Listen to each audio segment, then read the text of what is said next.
ਅਗਲੀ ਖਬਰ ਵੱਲ ਚੱਲੀਏ। ਕੈਲੀਫੋਰਨੀਆ ਦੇ ਵਿੱਚ ਡਰਾਊਟ ਨੂੰ ਲੈ ਕੇ, ਸੋਕੇ ਨੂੰ ਲੈ ਕੇ ਕੈਲੀਫੋਰਨੀਆ ਦੇ ਕਈ ਸ਼ਹਿਰ 30% ਤੱਕ ਪਾਣੀ ਕੱਟ ਕਰ ਸਕਦੇ ਹੈਗੇ ਆ। ਸੋ ਗ੍ਰੀਨ ਲੌਨਸ, ਪੁਰਾਣੇ ਅਪਲਾਇੰਸ, ਕਹਿੰਦੇ ਲੀਕੀ ਪਾਈਪਸ ਜਿਹੜੀਆਂ ਆ, ਇਹਦੇ ਨਾਲ ਪਾਣੀ ਬਹੁਤ ਜ਼ਿਆਦਾ ਵੇਸਟ ਹੁੰਦਾ ਹੈਗਾ। ਸੋ ਵੱਖ-ਵੱਖ ਸ਼ਹਿਰਾਂ ਨੂੰ ਉਹਨਾਂ ਕੋਲ ਕੋਈ ਚੁਆਇਸ ਨਹੀਂ ਰਹੂਗੀ ਪਾਣੀ ਨੂੰ ਘੱਟ ਕਰਨ ਦੇ ਲਈ। ਸੋ ਇਹ ਸਾਰਿਆਂ ਦੇ ਉੱਤੇ ਸਾਨੂੰ ਧਿਆਨ ਦੇਣਾ ਪੈਣਾ ਆ। ਇੱਕ ਪੈਸੀਫਿਕ ਇੰਸਟੀਚਿਊਟ ਵਾਟਰ ਟੈਂਕ ਹੈਗਾ ਓਕਲੈਂਡ ਦੇ ਵਿੱਚ, ਉਹਨਾਂ ਨੇ ਦੱਸਿਆ ਵੀ ਇਹ ਸਾਰੇ ਦੇ ਉੱਤੇ ਵਰਕਆਊਟ ਕਰਨਾ ਚਾਹੀਦਾ ਸ਼ਹਿਰਾਂ ਨੂੰ, ਸਿਟੀਜ਼ ਨੂੰ, ਤਾਂ ਕਿ ਪਾਣੀ ਨੂੰ ਜਿਹੜਾ ਆ ਕੰਟਰੋਲ ਕੀਤਾ ਜਾ ਸਕੇ, ਬੜਾ ਘੱਟ ਯੂਜ਼ ਹੋਵੇ। ਕੈਲੀਫੋਰਨੀਆ ਇਹ ਪਹਿਲੀ ਵਾਰੀ ਨਹੀਂ ਡਰਾਊਟ 'ਚ ਗਿਆ। ਸੰਨ 2012 ਤੋਂ ਲੈ ਕੇ 2016 ਤੱਕ ਵੀ ਐਕਸਟ੍ਰੀਮ ਡਰਾਊਟ ਦੇ ਵਿੱਚ ਸੀ। ਹੁਣ ਇੱਕ ਵਾਰੀ ਫੇਰ ਇਹ ਤੀਜਾ ਸਾਲ ਹੋ ਗਿਆ ਜਿਹੜਾ ਸੋਕਾ ਚੱਲ ਰਿਹਾ ਹੈਗਾ। ਈਵਨ ਦੋ ਥੋੜਾ ਥੋੜਾ ਮੀਂਹ ਪੈ ਰਿਹਾ, ਸਨੋ ਪੈ ਰਹੀ ਹੈਗੀ ਆ, ਪਰ ਕਹਿੰਦੇ ਭਈ 6.6 ਮਿਲੀਅਨ ਏਕੜ ਫੀਟ ਪਰ ਈਅਰ ਪਾਣੀ ਜਿਹੜਾ ਆ ਯੂਜ਼ ਹੁੰਦਾ ਆ। ਪਰ ਹੁਣ ਪਿਛਲੇ ਸਾਲਾਂ ਦੇ ਦੌਰਾਨ ਜੋ ਕੰਡੀਸ਼ਨ ਬਣੀ ਆ ਸਨਮਾਈਕੀਨ ਵੈਲੀ ਦੇ ਵਿੱਚ, ਸਨਮਾਈਕੀਨ ਕਾਉਂਟੀ 'ਚ, ਫ੍ਰਿਜ਼ਨੋ ਕਾਉਂਟੀ 'ਚ, ਬੇਕਰਸਫੀਲਡ ਏਰੀਏ 'ਚ, ਕਰਨ ਕਾਉਂਟੀ 'ਚ, ਕਿਉਂਕਿ ਫਾਰਮਿੰਗ ਬਹੁਤ ਹੁੰਦੀ ਆ, ਉਹਨਾਂ ਦੇ ਉੱਤੇ ਬਹੁਤ ਵੱਡਾ ਅਸਰ ਪੈਣ ਜਾ ਰਿਹਾ ਇਹਦਾ। ਜੀ। ਅਗਲੀ ਖਬਰ ਵੱਲ ਚੱਲੀਏ। ਕੈਲੀਫੋਰਨੀਆ ਦੇ ਵਿੱਚ ਡਰਾਊਟ ਨੂੰ ਲੈ ਕੇ, ਸੋਕੇ ਨੂੰ ਲੈ ਕੇ ਕੈਲੀਫੋਰਨੀਆ ਦੇ ਕਈ ਸ਼ਹਿਰ 30% ਤੱਕ ਪਾਣੀ ਕੱਟ ਕਰ ਸਕਦੇ ਹੈਗੇ ਆ।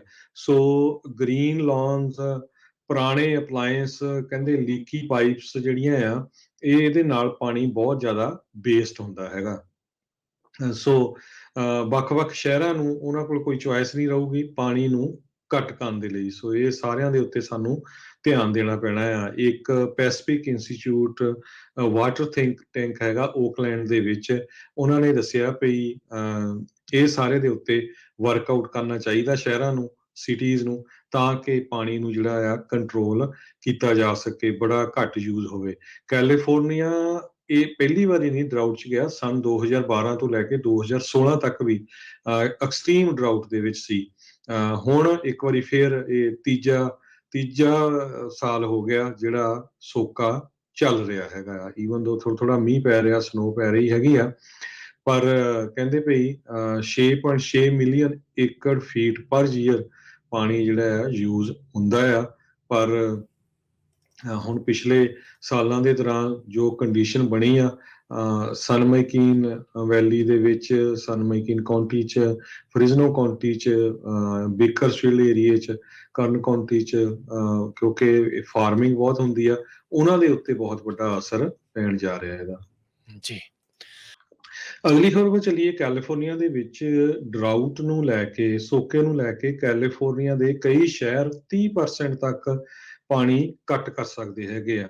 ਸੋ ਗ੍ਰੀਨ ਲੌਨਸ, ਪੁਰਾਣੇ ਅਪਲਾਇੰਸ, ਕਹਿੰਦੇ ਲੀਕੀ ਪਾਈਪਸ ਜਿਹੜੀਆਂ ਆ, ਇਹਦੇ ਨਾਲ ਪਾਣੀ ਬਹੁਤ ਜ਼ਿਆਦਾ ਵੇਸਟ ਹੁੰਦਾ ਹੈਗਾ।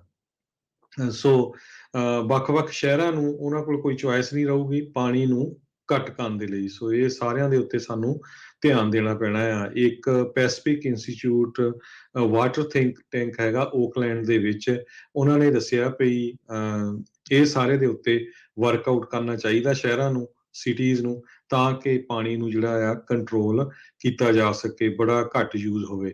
ਕੈਲੀਫੋਰਨੀਆ ਇਹ ਪਹਿਲੀ ਵਾਰੀ ਨਹੀਂ ਡਰਾਊਟ 'ਚ ਗਿਆ। ਸੰਨ 2012 ਤੋਂ ਲੈ ਕੇ 2016 ਤੱਕ ਵੀ ਐਕਸਟ੍ਰੀਮ ਡਰਾਊਟ ਦੇ ਵਿੱਚ ਸੀ। ਹੁਣ ਇੱਕ ਵਾਰੀ ਫੇਰ ਇਹ ਤੀਜਾ ਸਾਲ ਹੋ ਗਿਆ ਜਿਹੜਾ ਸੋਕਾ ਚੱਲ ਰਿਹਾ ਹੈਗਾ। ਈਵਨ ਦੋ ਥੋੜਾ ਥੋੜਾ ਮੀਂਹ ਪੈ ਰਿਹਾ, ਸਨੋ ਪੈ ਰਹੀ ਹੈਗੀ ਆ, ਪਰ ਕਹਿੰਦੇ ਭਈ 6.6 ਮਿਲੀਅਨ ਏਕੜ ਫੀਟ ਪਰ ਈਅਰ ਪਾਣੀ ਜਿਹੜਾ ਆ ਯੂਜ਼ ਹੁੰਦਾ ਆ। ਪਰ ਹੁਣ ਪਿਛਲੇ ਸਾਲਾਂ ਦੇ ਦੌਰਾਨ ਜੋ ਕੰਡੀਸ਼ਨ ਬਣੀ ਆ ਸਨਮਾਈਕੀਨ ਵੈਲੀ ਦੇ ਵਿੱਚ, ਸਨਮਾਈਕੀਨ ਕਾਉਂਟੀ 'ਚ, ਫ੍ਰਿਜ਼ਨੋ ਕਾਉਂਟੀ 'ਚ, ਬੇਕਰਸਫੀਲਡ ਏਰੀਏ 'ਚ, ਕਰਨ ਕਾਉਂਟੀ 'ਚ, ਕਿਉਂਕਿ ਫਾਰਮਿੰਗ ਬਹੁਤ ਹੁੰਦੀ ਆ, ਉਹਨਾਂ ਦੇ ਉੱਤੇ ਬਹੁਤ ਵੱਡਾ ਅਸਰ ਪੈਣ ਜਾ ਰਿਹਾ ਇਹਦਾ। ਜੀ।